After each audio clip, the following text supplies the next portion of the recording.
Morning আৰু 12টা বাজিবৰে হ'ল 10 minute আছে প্ৰায় আজি ব্লগটো আৰম্ভ কৰিছোঁ গতিকে ব্লগটো শেষলৈকে চাব বুলি আশা কৰিছোঁ আৰু জনাব শেষত যে কেনেকুৱা পায় ভিডিঅ'সমূহ চাই আৰু বৰষুণ এইমাত্ৰ এৰিছে বৰষুণ দিয়ে আছে ৰাতিপুৱা মানে কি এবাৰ সাৰ পাওঁ এবাৰ উঠো বৰষুণ দি থকাৰ কাৰণে আৰু উঠা নাই কি হ'ল জানো আৰু সেইকেইদিন ৰ'দ আৰু এতিয়া বৰষুণ শুনিছোঁ গাঁৱৰ ফালে অকণমান বানপানীৰ নিচিনা হৈছে আৰু যদি এনেকৈ এদিন বা দুদিন পুৰা দি থাকে বানপানীটো বেছিয়ে হ'ব বোলে যোৱা বছৰটো এইখিনি সময়ত পুৰা বানপানীত দুবাৰ হৈ গৈছিল আশা কৰিছোঁ এইবাৰ যাতে বানপানী নহওক কাৰণ বহুত অসুবিধা হয় বানপানী হ'লে মানুহৰ যিবিলাকৰ বানপানী উঠে সেইবিলাকেহে বুজি পায় আচলতে গতিকে আশা কৰিছোঁ যাতে এইবাৰ আৰু তেনেকুৱা পৰিৱেশ নাহওক বাকী কাম চাম কৰাই নাই বিচনাবিলাক উঠাই থৈছোঁ এতিয়া এইখিনি পাৰি আজৰি হওঁ দেৰিকৈ উঠিছোঁ যিহেতু কাম বনবিলাকো দেৰিকৈ আৰম্ভ হ'ব কিন্তু সোনকালে উঠিলেই ভাল আচলতে কাৰণ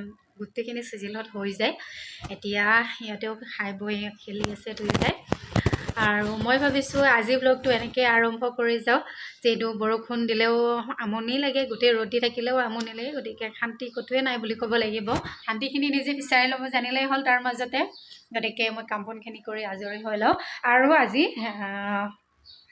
এটা বস্তু পালোঁ বহুত দিনৰ মূৰত এইফালে কাপোৰ চাপোৰ পেলাই থৈ দিছোঁ ধুব লাগিব কাৰণ স্কুল বন্ধ যিহেতু ইউনিফৰ্মবিলাক ধুব আছিলে সেইখিনি ধুই লওঁ যোৱাকালি ধুইছিলোঁ বাৰাণ্ডাতে মেলি দি থৈ দিছিলোঁ তাকে আজি শুকালে সেইখিনি আৰু কি হ'ল এই চাহ পানী খাই উঠি পেলাই ঘৰটো বোলো চেজিল কৰোঁ এইখন ইমনৰ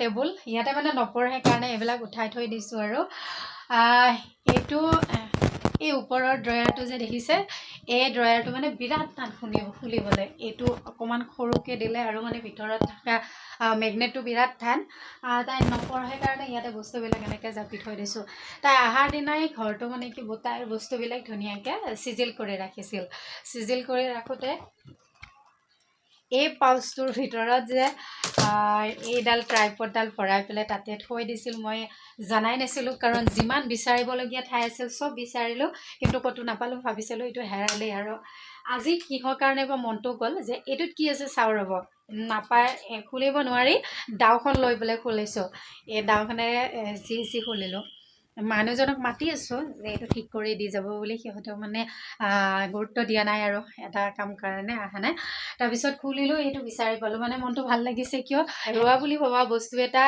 অকস্মাতে পাই যোৱা যায় তেতিয়া ভাল লাগে আৰু তাকে পালোঁ তাই যে ইমান দিন তাতে থৈছিল তাইৰো মনত নাই কিবা কিবি তাতে আছে আৰু এতিয়া আজিহে পাইছোঁ মই সেইদিনা ডিক্সনাৰীখনো বিচাৰি আছিলোঁ যে ডিক্সনাৰীখনত কিবা এটা ৱৰ্ড মিনিং বিচাৰি পোৱা নাছিলোঁ তাই ক'লে বা ক'ত থ'লোঁ ডিক্সনাৰীখন মানে গালিয়ে দিলোঁ দুই এটামান মানে কি আজিকালিতো ৱৰ্ড মিনিংবিলাক গুগলতে পোৱা যায় তথাপিতো মানে কি ডিক্সনাৰীখনৰ ব্যৱহাৰটো জানিলে সিহঁতৰ কাৰণেই ভাল যেতিয়া তেতিয়াতো গুগলটো ইউজ কৰিব নোৱাৰি কেতিয়াবা হয়তো মোবাইলত পইচা নাথাকিব চাৰ্জ নাথাকিব বা যিকোনো কাৰণতে আৰু অভ্যাসটো থাকিলে ভাল আমিতো ডিক্সনাৰী চাইয়ে পঢ়িছিলোঁ তেতিয়া গুগল নাছিলেই তাতে চালে ৱৰ্ড মিনিংবিলাক মানে কি স্পেলিংবিলাকো ভাল হয় আৰু চোৱা হেবিটটো থাকিলেও ভাল সেয়াই মই ভাবিলোঁ যে ডিক্সনাৰীখনত চাবলৈ শিকাই থাকোঁ লাহে লাহে বিচাৰিলোঁ হয় পালোঁ হয় এইটো পালোঁ হয় সেইটো পালোঁ হয় বাকী যি নহওক আজি ব্লগটো যিমান পাৰোঁ মই কৰি যাম আপোনালোকে চাব আৰু জনাব এভৰিৱান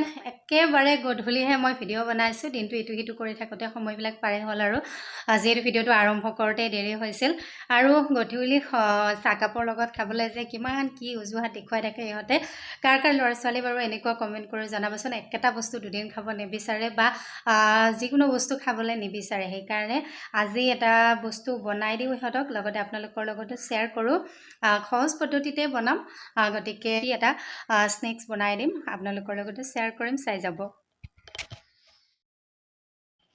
আৰু এতিয়া বনাব লৈছোঁ মই চিজি নামকিন বনাম তাৰ বাবে লৈছোঁ 2 কাপ ময়দা চাহ খোৱা কাপৰ জোখত 2 কাপ ময়দা লৈছোঁ আৰু তাত দিছোঁ মই সোৱাদ অনুসৰি নিমখ লগত অলপ আজৱাইন দিছোঁ আজৱাইনখিনি হাতেৰে মোহাৰি দিছোঁ কাৰণ তেতিয়া গোন্ধটো ভালদৰে আহে লগত চিলি ফ্লেক্স বা অৰ্গেনো এনেকুৱা ধৰণৰ বস্তু দিলে ভাল লাগে আৰু এচামুচ বেকিং পাউডাৰ আধা চামুচ বেকিং ছ'ডা লগত গ্ৰেটেড চীজ দিছোঁ 1 কাপ আৰু আধা কাপ দিছোঁ ঘিউ অইলো দিব পাৰি ঘিউ দিলে অলপ বস্তুটো বেছি ভাল টেষ্ট আহে লগতে হেল্ডিও হয় এইখিনি ভালদৰে মোহাৰি লৈছোঁ যাতে গোটেইখিনি বস্তু মিক্স হয়। অলপমান কুহুমীয়া পানী দিছোঁ, গোটেই ঠাণ্ডা পানী দিয়া নাই, কুহুমীয়া পানীৰে এইখিনি মোহাৰি মই 20 মিনিটমানৰ কাৰণে এইখিনি ৰাতিপুৱা অকণমান ধুনীয়া থৈ হৈ দিম। আছে, দিনটো ধুনীয়াকৈ খেলি আছে আৰু এয়া দুপৰীয়া গা ধুই উঠাৰ পিছৰ পৰা অকণমান গাটো বেয়া লাগি আহি আছে। জ্বৰটো বহুত উঠা নাই যদি উঠি আছে হয়নে? এতিয়া গৰমো লাগে নাই, ঠাণ্ডাও লাগে নাই, এনেকুৱা টাইপৰ হৈ আছে।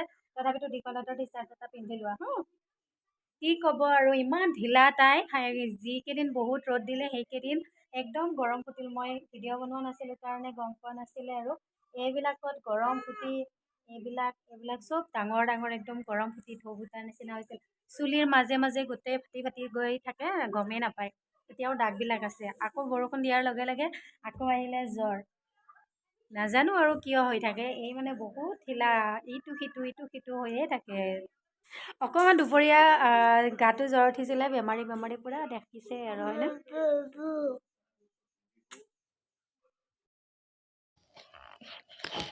প্ৰায় 20 মিনিটমান হৈ গ'ল আৰু এইখিনি মই আকৌ এবাৰ মঠি লৈছোঁ ভালদৰে, যাতে গোটেই বস্তুখিনি আকৌ এবাৰ ভালদৰে মিহলি হৈ যায়। এইখিনি মই 4টা ডো বনাই পেলাই এটা এটাকৈ কাটি ল'ম।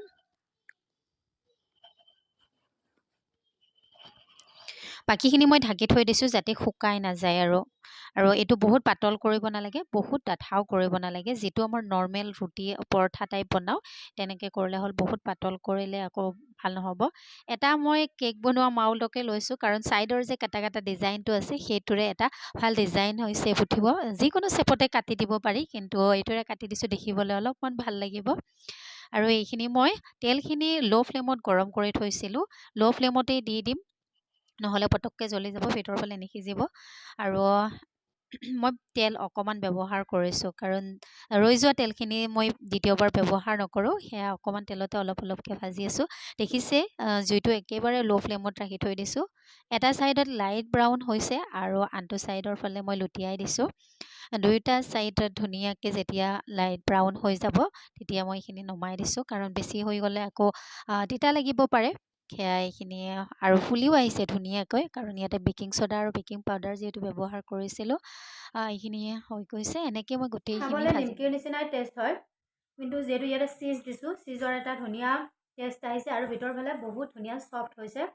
ইয়াত ষ্ট'ৰ কৰি টিফিনতো দিব পাৰি, ষ্ট'ৰ কৰি থৈ। ভাল লাগিছে নাই?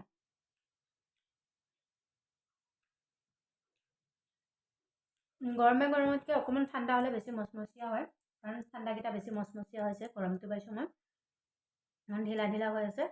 এইটো সহজ, কিন্তু ইয়াতে দুটা আনহেল্ডি বস্তু গৈছে বাৰু, ময়দা আৰু ৰিফাইন অইল। যিহেতু মই ৰিফাইন অইলেৰে ভাজিছোঁ। এতিয়া আমি এইখিনি খাই লওঁ। লগত লৈছোঁ লাল চাহ একাপ। গাখীৰ চাহ হ'লে বেছি টেষ্ট লাগিল হয়, কিন্তু যিহেতু ৰাতিপুৱা একাপ গাখীৰ চাহ খাইছিলোঁ, এতিয়া খাব লাগিলে শেষ আৰু খতম। অভাৰ গেছ, প্ৰায় কমেই খাওঁ, কেতিয়াবাহে খাওঁ মন গ'লে। এতিয়া চাহ একাপ খাই লওঁ।